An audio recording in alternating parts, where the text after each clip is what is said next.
I am Madison Timmons. I'm Chris Susie. And we're paranormal specialists who live in the most haunted city on earth, Savannah, Georgia.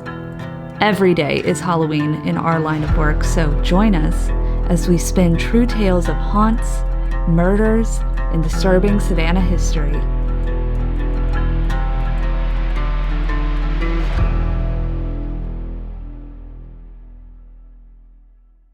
I'm Madison. I'm Chris.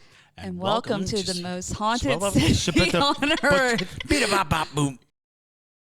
Hello, and welcome back to another episode of the most haunted city on earth. My name is Madison Timmons. I'm Chris Susie. And I'm Bathsheba. Oh, no. Well, I'm so sorry, Bathsheba. That's really unfortunate for you. Welcome, y'all, to the last installment of our Conjuring House deep dive. Oh, yeah. Yeah. So if you haven't listened to episode 1 and 2, definitely go back and listen to those because a lot of this will not make sense to you if you haven't caught up yet. If you're just joining us for the first time, hello, welcome. Welcome. Yes, welcome. We are going to the Conjuring House in 2 days. 2 days. From when you are hearing this. Next time you hear us talk about the Conjuring House, it will be in retrospect. Yes. Yes. If we make it out alive. If we make it. Yes. Yeah. If Rhode Island weather doesn't kill us first. We are actually doing a podcast inside of the Conjuring That House. is We'll correct. be doing, I think it's like one of the first podcasts ever shot inside of a Conjuring House. I think I asked the owner. Awesome. Very nice. Yeah, which Very is pretty cool. cool. Very, That very is pretty cool. Breaking frozen ground. Breaking frozen ground. Yes, it will be quite frozen. But yes, welcome. We are going to be deep diving into the last portions of the history, some of Andrea's thoughts and theories on the house. We're also going to be discussing our personal thoughts, our wrap up of our thoughts and theories before we go into the house. And then, it's going to be a pretty interesting episode, y'all. This has been a very enlightening experience of trying to wrap my brain around this mess of a house, paranormal mess, I should say, because it feels like every day it changes a little bit. Yeah, there are new things coming up, new avenues to explore. Old stories get blown out of the water because you come in with an expectancy. You kind of know the story based on just the legend that has always been. You know, if you've been following the Warrens for any period of time, or if you saw the movie, you kind of have an idea. Yeah. And even when you were doing research, when the movie came out, we were still just cresting Exactly what was actually out there. And then, thankfully, Andrea Perron wrote a 3-volume book on the subject that gave you so much insight as to what happened. And so we're excited to get out there and experience it for ourselves. Yes, it is quite the ride. Yes. But yeah, so first off, we do want to say if you are a para junkie, you're going to get almost a 12-hour live stream, hopefully. Hopefully, fingers crossed, the ghosts don't mess with our equipment. We're going to, There will be live streaming happening regularly throughout. We're going to try to make it one continuous 12-hour. But if it isn't, we'll be scrambling, grabbing our phones, doing all kinds of craziness to ensure that you get as much of the experience as possible. Exactly. And this is a dry run of what is going to become a regular occurrence for us. Yeah. Because after the Conjuring House, we've got Waverly Hills coming up. which is very exciting. Oh, Waverly Hills. Yeah, we're going to Waverly Hills and Louisville, Kentucky. So that's going to be super cool. Everybody loves a good tuberculosis death shoot. Yeah, that's true. Everyone listening to this podcast does. Exactly. No, that's fair. If you're here, you know. It's a good time. But yes, so we're also going to start a new little segment for when we go on these big investigations. If you've been around a while, or if you're new here, we have our editor, Debria, who is quite the comical hoot and a half. And we realized that she scares very easily. She's highly reactive in frightening situations. Yeah. She is? I know. We took her to Washington, Georgia with us because she also helps JT film pretty much. And yeah, she had a hard time there. So it'll be interesting. We're gonna lock her in the cellar with her consent, and begrudging consent, but consent. But it is consent. We're gonna lock her in the cellar for 30 minutes or so by herself with the Parajunkie. So she'll have the Parajunkies with her. Yes, and we also recently got 360 camera capabilities. Yes, so we did. As long as that goes well, because that's also a dry run for us, we're gonna put the 360 camera down in the cellar, and so that you can literally sit and feel like you're sitting in the cellar of the Conjuring house. Yep. I'm gonna put it in a couple different places because I want people to be able to put their VR goggles on, or just like, you know, hold their cell phone up and like see what it's like in there, because everyone's like so curious about what it's like in there. Exactly. So that'll be really cool. So definitely, if you have been on the edge of becoming a Parajunkie, now is the best time to do it, because you want to be involved in these live streams, I promise. But anywho, let's dive right on and into our last episode. And we're kicking it off strong. We're starting with Bathsheba Sherman, everybody's favorite witch, which is so unfair to her. History has really shafted her. But there is a great deal of difficulty around this. It's because history doesn't keep really clean records of a lot of things. And so what we do know and what we speculate and then what we realize are oftentimes they don't come to the same road. Mm-hmm. So now this information came to Carolan first because she was starting to do research into the property and the house and all that. So she went to talk to the town historian. So according to the town historian, they seem to believe that the courts worked very diligently to separate fiction from fact. And when it came to Bathsheba Sherman, there's a lot of people who thought that she should be burned at the stake. Those were at the times when people proclaimed her as a witch, accused of performing a satanic ritual resulting in sacrifices of an infant. It was all too gruesome in the mind-bending description of a baby convulsing, then dying due to a needle impaled in its skull. Lord. That people went hard on Bathsheba. They could not find any of the records for this, mind you. Fixing the location of what she would plea as an accidental death, but that Bathsheba was an Arnold. She lived in the Arnold estate at that age, so there was every indication to believe that the event occurred in the home where the Perron family was living. Now, there is no written history of the life of Bathsheba Sherman or records regarding the death of the infant. A lot of it is now folklore that are mostly scary stories handed down over the generations, and she really has just become more of a punchline than a persona. So, okay. Now, there is this elderly man named, I am definitely not going to pronounce his last name right, Mr. Mckeachurn. Mckeachurn. Mckeachurn. I like Mckeachurn. Mckeachurn. Who also knew Bathsheba when she was a child, or when he was a child. And he tried to describe it to Carolan that, but what he claimed was that Bathsheba was a from hell.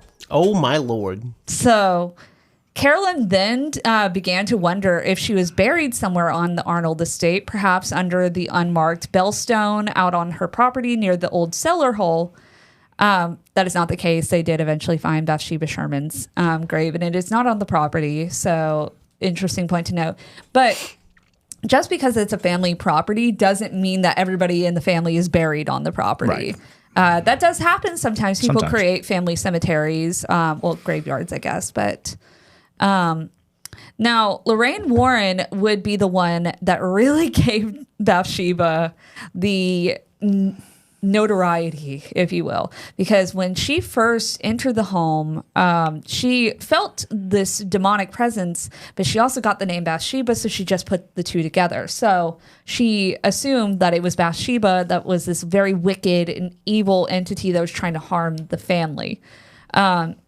Which, honestly, none of the family really hold that against Lorraine Warren for misjudging. I mean, which is fair in the scheme of things, because when you have those type of psychic intuitions, I guess, they're not always going to make the most sense. It's very hard to decipher. So she's probably just... Well, and keep in mind that 5 children had very fresh memories of a beloved pet named Bathsheba dying. Right. So the name may be hanging in the air just in grief and just in, and so the fact that the name of the dog and this local legend happened to coalesce.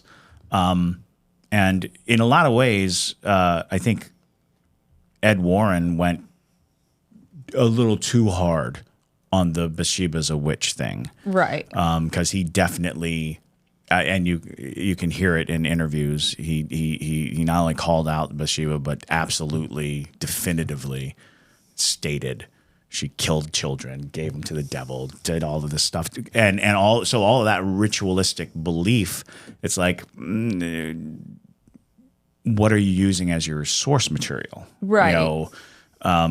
Because if locally people are like, because even in the legend of Bathsheba, it seems like there's a split in what happened, because a lot of people say that Bathsheba was very young taking care of a child, and the child died in her care.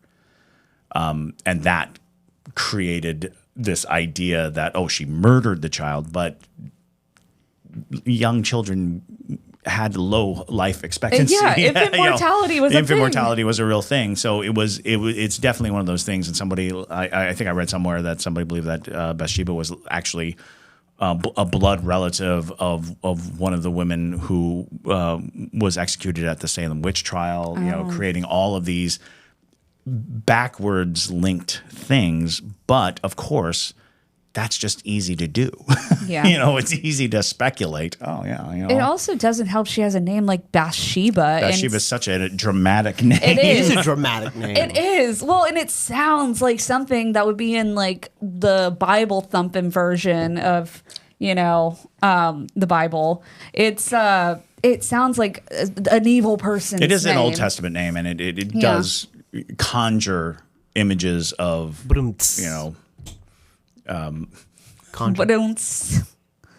he found images that. Yes. of righteousness and righteous fury. Exactly. So as Carolan continued researching, she found out that children had drowned in the nearby creek, which they have on the property. Right. It's the Nipmuc River. That's actually where Oliver, April's friend, if you will, that was how he passed. He drowned on the property. Right. One was murdered, allegedly. Sure. And so many people died there, women specifically. Arnold Richardson and a baker, which would make sense for the Baker boys. Right. Oh, yeah.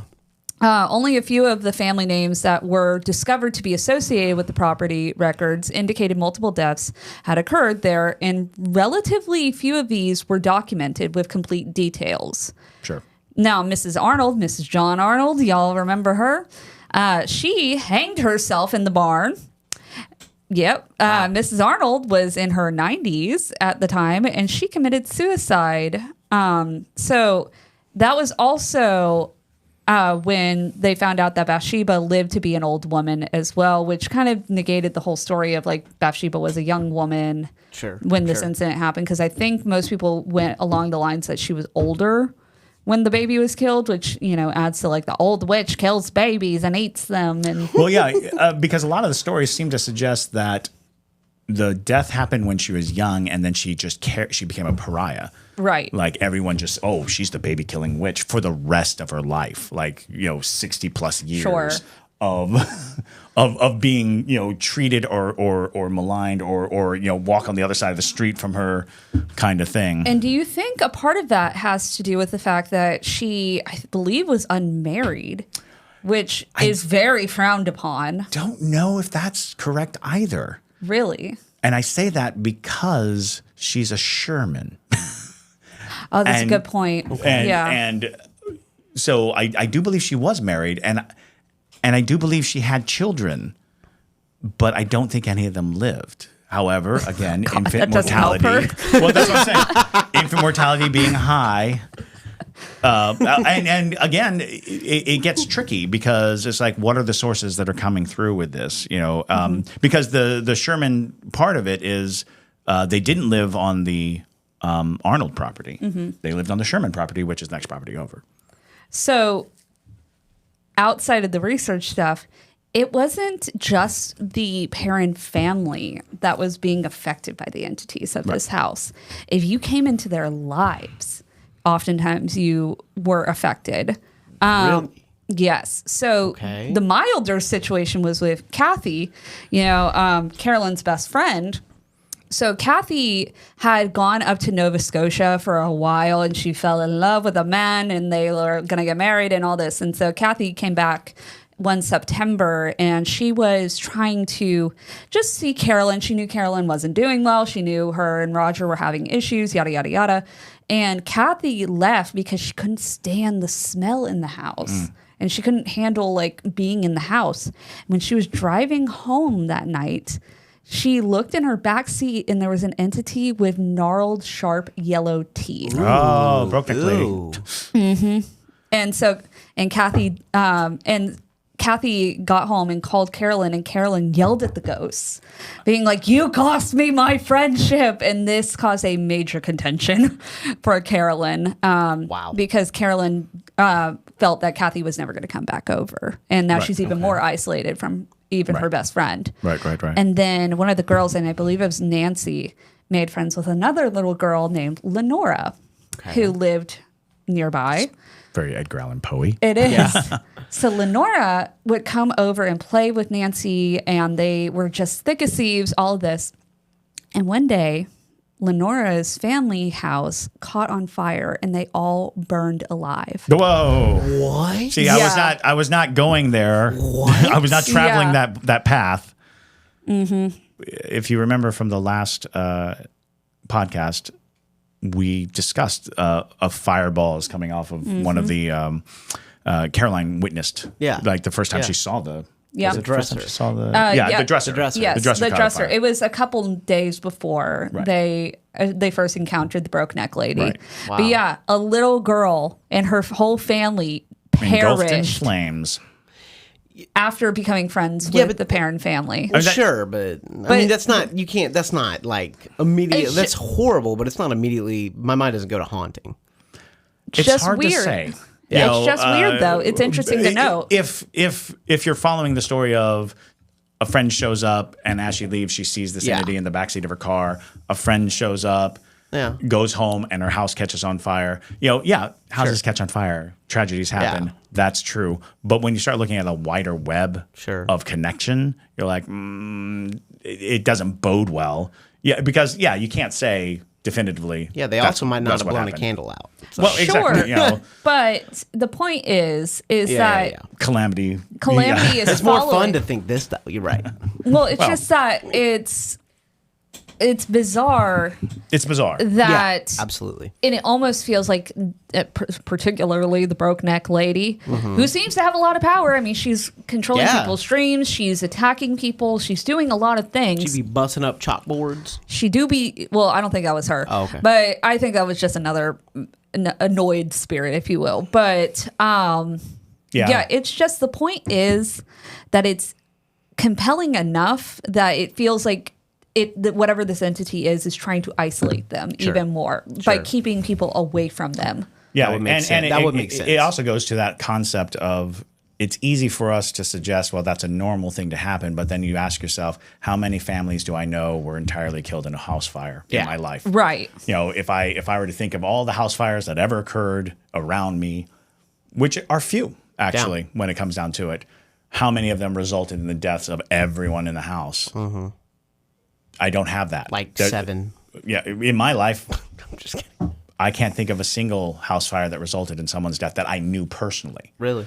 And I've known a lot of people. So that becomes kind of this interesting thing where it's like, oh, yeah, that's because we also think of like murder as like just this rampant, crazy thing. But a lot of people go their whole lives without ever knowing a single person who was murdered. That's true. Yeah, that's very true. But we make it commonplace because we talk about things like this, and we talk about ghosts and stuff. But these are such amazingly rare occurrences that you have to say, well, if there's a commonplace that it becomes compelling in conversation. Exactly.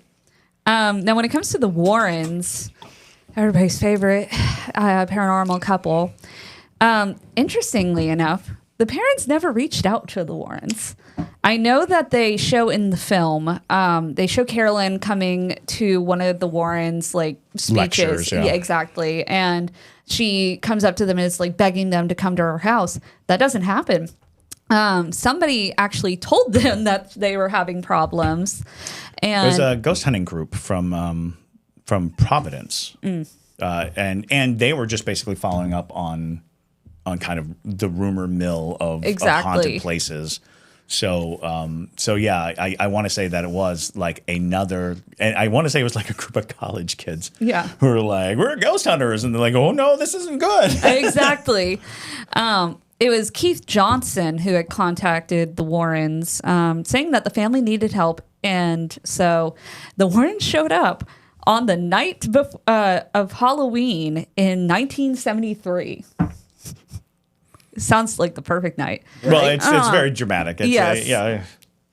So they came for that because they felt the veil between the physical world and the spirit world would be at its thinnest point, giving them the ideal opportunity to communicate with the spirits in the area, which is old world seance style. Yeah, it makes sense why they choose that. It's a pretty well accepted idea. We've talked about it on this podcast before that, as you go into fall, the veil is thin and yes. Yeah, so it makes sense. But Lorraine Warren had a sense and had a vision of a spirit. She called Bathsheba, proclaiming her a purely evil entity, portraying her as one of those doing the devil's footwork on earth, who deliberately killed an infant in the house in the bedroom where Roger and Carolan slept. That's a bold claim. That's a very bold claim. She likewise claimed to physically be into the spirit, sensing her presence within two specific rooms, assuring Carolan she was demonic in nature, Satan's foot soldier at war with a living soul attempting to capture what she covered. Now, Miss Warren identified Bathsheba as a nefarious and malignant force, feeding off the energy in their house and with a voracious appetite for husbands. Sure. So she believed that it dwelled in the cellar near the well directly beneath their bedroom. So that's where we're going to put Debria. Yes. And so they decided they needed to do a seance, or what is perceived as the exorcism in the actual Conjuring movie, which is not really an exorcism. I don't believe they ever even reached the point where they asked for permission to do an exorcism on this home because nobody was possessed. I think they were more so just trying to figure out what was happening. Right. So over the 10 years that the family lived in the house, the Warrens made multiple trips to investigate. Now, this number has fluctuated. I've heard 6 trips and all sorts of random things. But at one point, Lorraine conducted a seance to attempt to contact the spirits that were possessing the family. And during the seance, Carolan Perron became possessed, speaking in tongues and rising from the ground in her chair.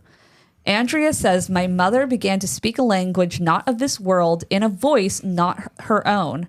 Her chair levitated and she was thrown across the room, the event almost killing her.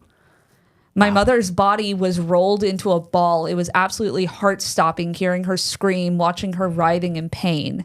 I thank God every day she has no memory of it, although she remembers everything else perfectly well.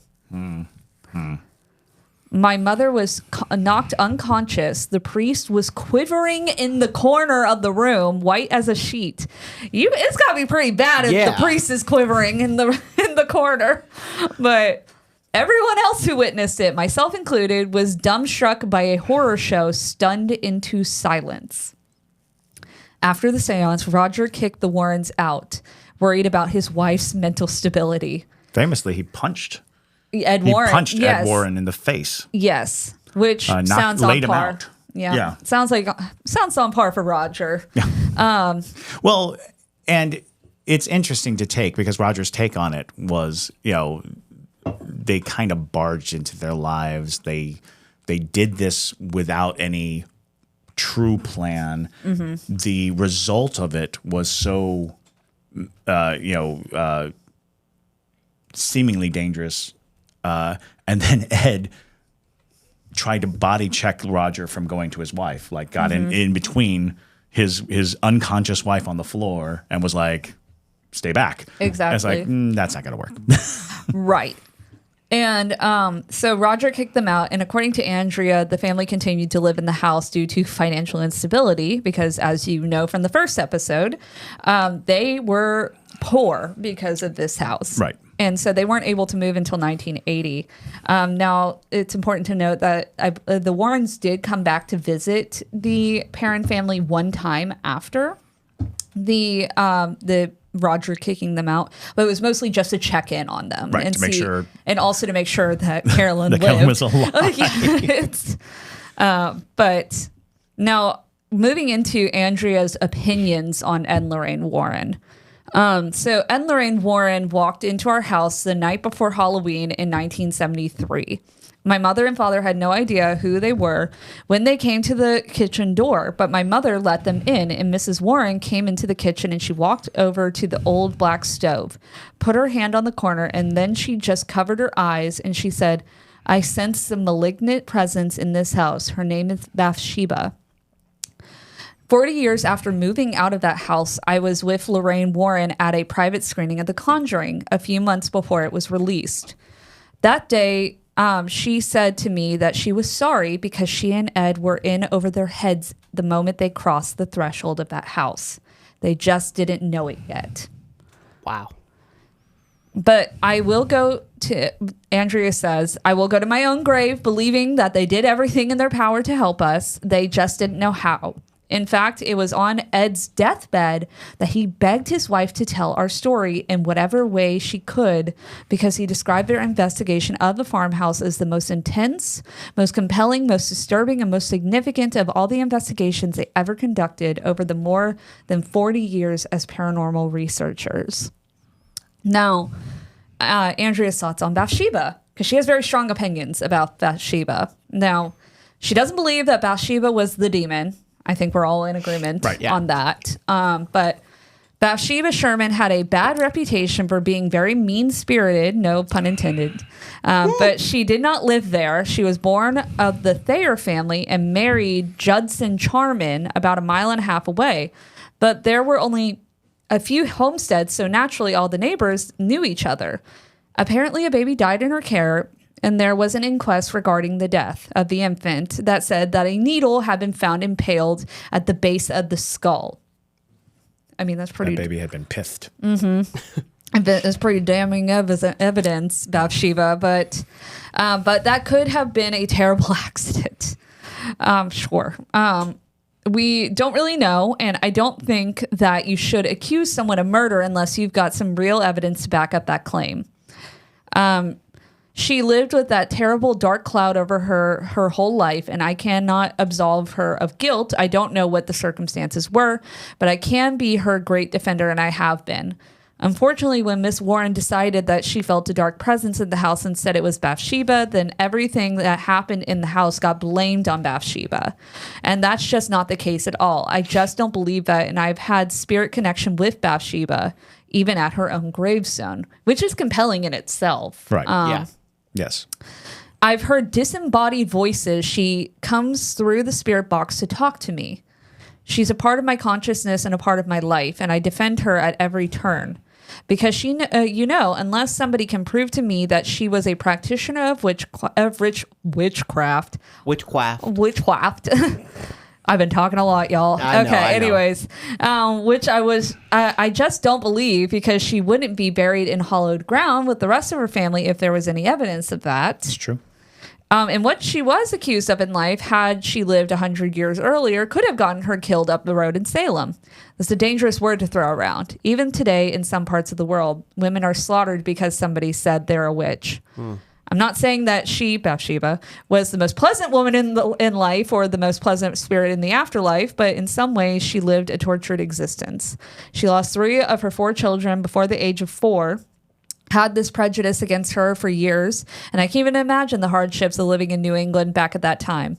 So I feel compelled to defend her honor. In the Warrens' case files that The Conjuring was based on, Mrs. Warren's basically blamed everything on her.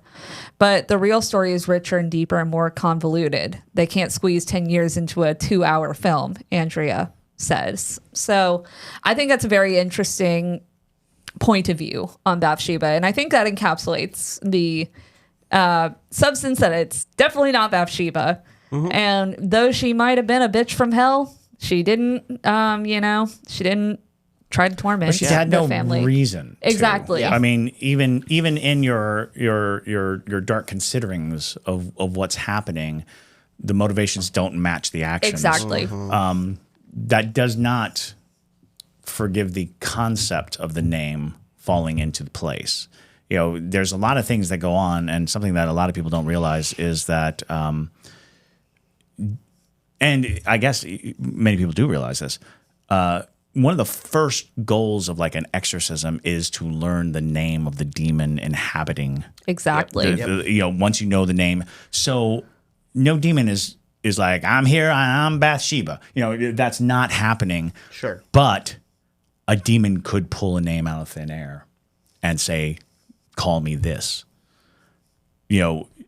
As a measure to ensure that they are, protected against anything you might try to drive them out. Mm-hmm. Because I think that's something that's also missing is this notion that, it's not Bathsheba. It's like, well, no, it's not Bathsheba Sherman, but it was a spirit that might have identified itself with that name. Yep.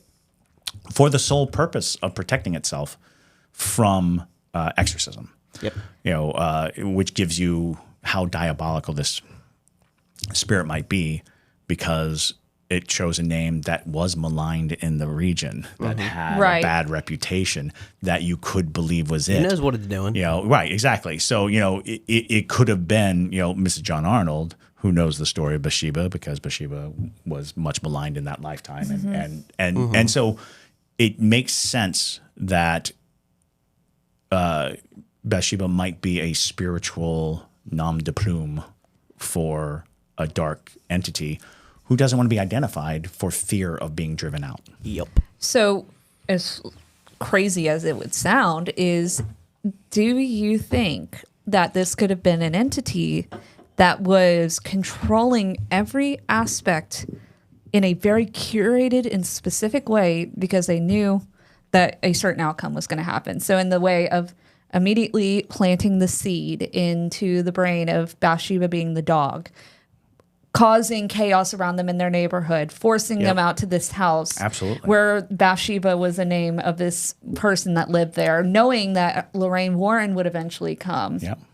Yep. Interesting. Yes, absolutely. It feels, and that is horrifying to think that there is an entity that powerful. Oh, yes. That can curate your life like that. We talk about, like, the more diabolical and powerful an entity is, like, if you get into, and again, we are not specifically Bible scholars by any stretch of the imagination, nor are we affiliated through any religion directly. But when you come to the idea of the old stories, which were there is a group of angels, they fell, those are the devils, those are the true demons, the fallen angels. The fallen angel concept is interesting because before they fell, they were a part of the entities of knowledge, meaning they knew. Right. They knew the path of everything. The book of life that God had written, shared with his angels, and they all said, yep, that's good. That's a good book. They know. And they are the only entities that truly have access to that information. And so oftentimes when people talk in those terms and they're like, I'm being shown pieces of the future, it's like, well, we used to call them prophets. Yeah. But what they're really they're communicating with entities that have the book of existence at their beck. Demons that fell, they saw the book before they fell. They have the ability to trace fate and alter it if necessary but they can only alter it as far as the book will allow them. So there's so much at work when you start talking in that kind of lore and in that kind of storytelling. But when you really think about it, this could go very deep and very, very hard towards, even getting us to go into this house, all a part of the same story, all a part of bricks in a very solid fortress of awareness.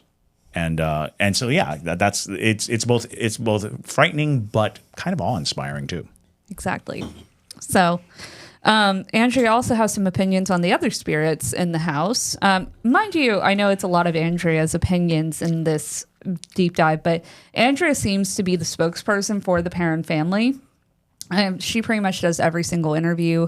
I really couldn't find any interviews with any of the other siblings. I don't think they really want to talk about it. Andrea seems to be the most open. Yes, I think Andrea takes on the public persona for the family and their experiences there. I think there is one set of interviews in the last 10 years that seem to be split among the children, but I don't know where that is. Exactly. It's hard to find. Yeah, it's hard to find. It is hard to find. So Andrea said, I was particularly frightened for my sister Cindy and what she was enduring. And I was especially concerned about my mother because clearly there was a spirit in that house that I think was dead long before Bathsheba was even born. An ancient spirit that spoke with a deep Scottish brogue. Interesting. And threatened her and used language that was already out of favor in the 1800s. She approached her, I think, during our second year. I'd have to go back and check the timeline on that. But she approached my mother and she said, I 'twas mistress once afore you came, and mistress here will be anon. Ooh. Of course, and I like, all right. That's language that was not even used in the 1800s. It was already out of favor as the language evolved, and that was not Bathsheba. The only spirit that ever self-identified at the house is represented as a little boy named Rory in the film. His name is actually Oliver Richardson. He was probably 5 or 6 when he died, and my sister April's age when we moved in. So it's not unusual that he would reach out to her. But when he told her what his name was, we didn't even know yet that the house was built by the Arnolds. In fact, it was actually built by the Richardson family, and so there was the real connection, but it took another couple of years of research to find it. Only one of the... now, when it comes to the broken neck lady, I think she's associated with that ancient entity, but when... another quote from Andrea is, when we moved in, we met a very, very old man who was in his 90s, Mr. Mckeachurn. Seems like a very Scottish area. Yeah, very Scottish. Seriously. Mckeachurn, he labeled himself the town historian. He just knew a lot about the original homesteaders in that area, and he said that based on his own knowledge and research, he believed that Mrs. Arnold hanged herself in the barn at the age of 93 in 1797. I didn't realize how long before Bathsheba Arnold was. Exactly. Those were the dates that he gave us. We have yet to be able to verify that, which is the point. Exactly. A lot of times that's why it's important to have these town historians, because they're the only ones who remember these things. Right. And they're, when you're in the late 1700s, people aren't just writing death certificates like that. No. It was just not a thing, especially in very rural areas. And probably especially suicides. Oh, very much so. That's a good point. They wouldn't want everyone to know your how family's she died. Business, right? Exactly. But she was the one who I think probably considered herself mistress of the house. She was threatened by my mother's presence there. She wanted us out. She wanted Dad and us to stay. So she, whoever it was, the female spirit with the broke neck that approached my mother twice, she wanted my mom out of the house. I think she just wanted to live her life over again, vicariously with my father and us, the 5 children that she seems to covet. She approached Christine, and she approached Cindy, and Andrea saw her. Andrea says, I don't think Nancy ever saw her, and I don't think April ever saw her. We almost had different spirits that liked us best. I don't know. I can't explain it. It's bizarre. And yet last night during a spirit session, because Andrea does go back to the house rather frequently, we were having at the farm. I was there last night. And mind you, this article was written in 2022. And at 2 a.m, what came through was Abigail Arnold, who we believe died in 1865. She came through and identified me as being present in the house. And then her direct message to me was, "We miss your family." Oh, wow. And so there's still very much there, these spirits, and we don't know why. I mean, what is it that keeps some earthbound while others go off? I speculate about it, and I wonder if it's because they claim their own lives and they're afraid to go to the life because it might be the hellfire and damnation they were raised with. So they fear burning for eternity for hell, and they fear to cross over. Or they died so suddenly and tragically that they don't seem to understand that they're dead. They're confused. I think it's a lot of things. And the more we study, the more we research, the more we communicate with them, the more we learn. And that's the beauty of what we do. Now, Abigail Arnold, from what I've gathered, she kind of serves as a guardian of the home and not a malevolent entity. Straight from the website of the Conjuring house, Abigail was the daughter of Martha Hopkins and Sylvanus Cook. She married John Arnold, which was another John Arnold in the family, in 1795 when she was 19 years old. And they lived at the estate where John Arnold was a farmer. They had 14 children in 22 years. Abigail loved to cook and make fruit preserves in the cellar. There you go. Why? She smells like fruit. Ooh. And she died of an illness at 93. Daggone. The same age as Mrs. John Arnold committed suicide. I thought she committed suicide in 90. It's 93? Well, according to the town historian, she died in her 90s, is what the official statement is. But according to the town historian, it was 93. Okay. And she was buried in Burrillville. She remains a resident of the house and will often warn guests to get out of the basement if there is a malevolent spirit around. She asks that all guests visit with respect. Okay. So now you guys see why I'm saying that the woman who would tuck the girls in first was Abigail, giving warning that the broke neck lady's coming, and she smelled like fruit. Right. And then Mrs. John Arnold might be the broke neck woman, or some ancient entity. Yeah, very interesting. Of the property. Exactly. Now the big question that I can't figure out for the life of me is these aliens. The aliens. Oh my God. I thought at one point I felt like I could find all this information on it. And then a couple days ago was trying to add some stuff to this about after I was done wrapping my brain a little bit around it. And all of it's gone. I can't figure out what happened with this alien content. Yeah. To support our friends at Two Girls, One Ghost, we went to one of their shows, and it was awesome. And they just came out of nowhere with aliens. This is the first time we've heard of aliens with the Conjuring house, and we all just kind of looked at each other. I remember we all just kind of looked at each other and were like, "What's going? What? The heck?" It became like on equal ground as far as they were concerned as to the reasons why this location is haunted. And it was like, that's kind of new to me. It's new to me too. But I know that I have not done a lot of due diligence with this property, but it really does seem to be spearheaded by Andrea Perron. Yes. And I want to say that she leads either workshops or invites people to witness UFO phenomenon. And it's fascinating because it is a totally, and we've talked about this before. A lot of times the paranormal community is split, where people who believe in ghosts refuse to believe in UFOs, and people who believe in UFOs refuse to believe in ghosts. And it's fascinating because it's like we are kind of dealing with the same phenomenon ultimately, which is something that we can't completely understand occurring in a way that we can't completely document, And I find it interesting because actually I believe it was in their interview, Andrea says that she's had these experiences with what she calls the Galactic Federation. Galactic Family.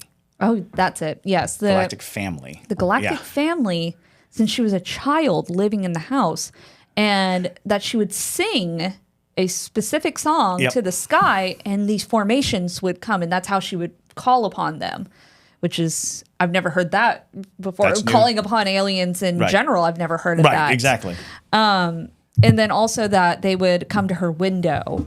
Right, the window being like the key of the communication with the extraterrestrials, yeah. But the only thing I was able to find on the Conjuring House's website about any UFO stuff was this direct quote: "Mediums, card readers, and spirits of the house have told us of extraterrestrial visits. If true, their portal is located somewhere in the lower field, from light orbs to a UFO video captured in 2021. I did not find this video. I don't know what this video is, but allegedly it happened. And then also something important to note too, Andrea said something about how she would know that they were there because there were these clouds that looked like fake cotton balls. That's how she would describe it. And through some people's spirit box sessions, people were getting fake cotton balls and didn't know where it was. Fake clouds.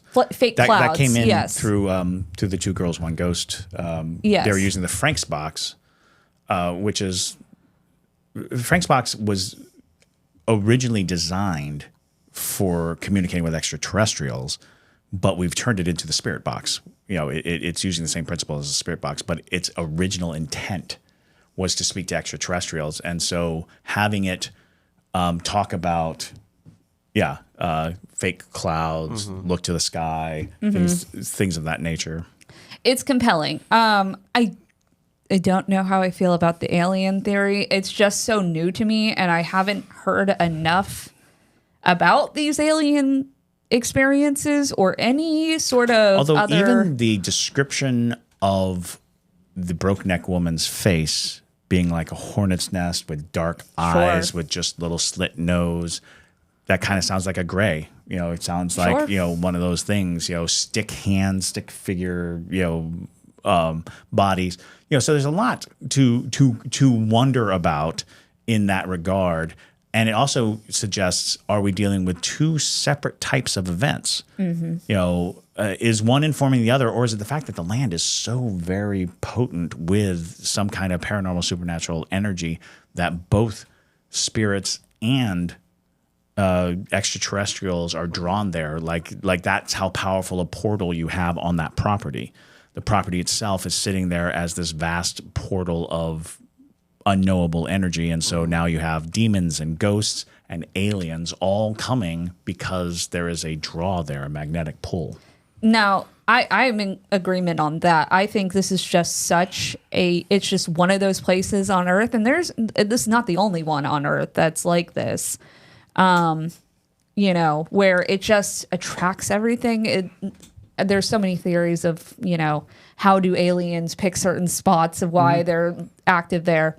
So, I mean, I'm in agreement that there's a lot of energy. So I guess, you know, aliens aren't out of the question. I'm just not going into it expecting to have an alien encounter. If we do, cool.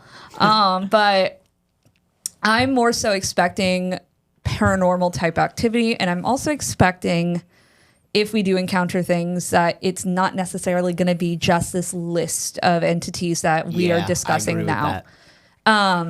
Because, like I said, I do believe that it is a portal, which means there are transient spirits, and that could be a good thing or a bad thing. Right. It could just be a solid flow, an ebb of spirits going one way or the other. It is fascinating to think that this place has become so celebrated that it puts the attention of the entire world on this single location for these for this type of activity. So I'm hopeful that what we get experientially is a sensation of the place, you know, a sense of what kinds of energies and what kind of, you know, maybe come up with answers of our own based on just experience. So one thing I am interested too as well is to see how Megan feels in the house, because if you don't know, Chris's wife, she's kind of like ghost repellent. Yes, yes, she is. She's the perfect cooler for a ghost hunt. You're just like, weirdness. Hey, Megan, I feel much more comfortable now. Yeah. And so I'm interested to see what her opinions are, because I know the former owners of the house, before the house was sold again, they said that the house wasn't haunted at all. Mm-hmm. Like, they just straight up said that. And I'm like, there's too much stories about people outside of the Perron family having experiences with entities in this house to not have some level of haunting to it. Yep. And there's too much detail of it. I'm like, the Perron family can't lie about everything. That would be absurd. Like, that is a really insane a 10-year web block of time in which they have all of these incidents that almost, fit tooth and groove together. And you're like, yeah, that's a difficult get. Because look at the Amityville Horror House, spoiler alert if you didn't watch our Amityville Horror from One to Wicked a long time ago. They lied about everything. Yeah, you pull the strings on that and it comes apart very quickly. And so and if you compare something like that, their experiences were over a very short period of time, because nobody, I don't care how great of a storyteller you are, you can't create that much of a universe around yourself and keep it consistent too. Right. Well, and have that many people in on it. Exactly. Because sooner or later, somebody's going to come forward and say, that's not right. And so a part of me wonders if maybe the former owners just were very good at cooling as well, It's very possible. Again, spirits don't particularly enjoy wasting energy on people who are either not sensitive or not going to give them what they need, the return. Right. So some people are just that grounded that, no amount of ghostly currency can go or pass through them. So, yeah. And I think that's what happened with Roger, because although Roger has stories, Roger does talk about feeling caresses on his back. Sure. And because Roger's stories are of a man who's getting hit on. So he did not have a problem at the house. He wasn't getting beaten or knocked down. Well, he did get beat one time, but he did get beat one time. But still, I think that was more of like, how dare you take this lady on a date? Right. Right. And exactly. So, he's getting the best deal. Yeah. Because apparently he on record has said that it was an affectionate spirit towards him. And it's like, okay, whatever. Yeah. Exactly. You do you. You do you. Just quit trying to kill my wife. Yeah. It's. But now, y'all, our opinions may change when we get back from this. You never know. But for the meantime, I think we have covered as much as our brains can handle of this house. And there, like I said in the last episode, there's so much of it that every time you go and Google even just the Conjuring house, you're going to find a ton of new information and new thoughts and new experiences. So let us know down below what you think. And I hope you guys are looking forward to the Conjuring experience. And remember to become a Parajunkie if you want to be a part of those live streams. They're going to be really amazing.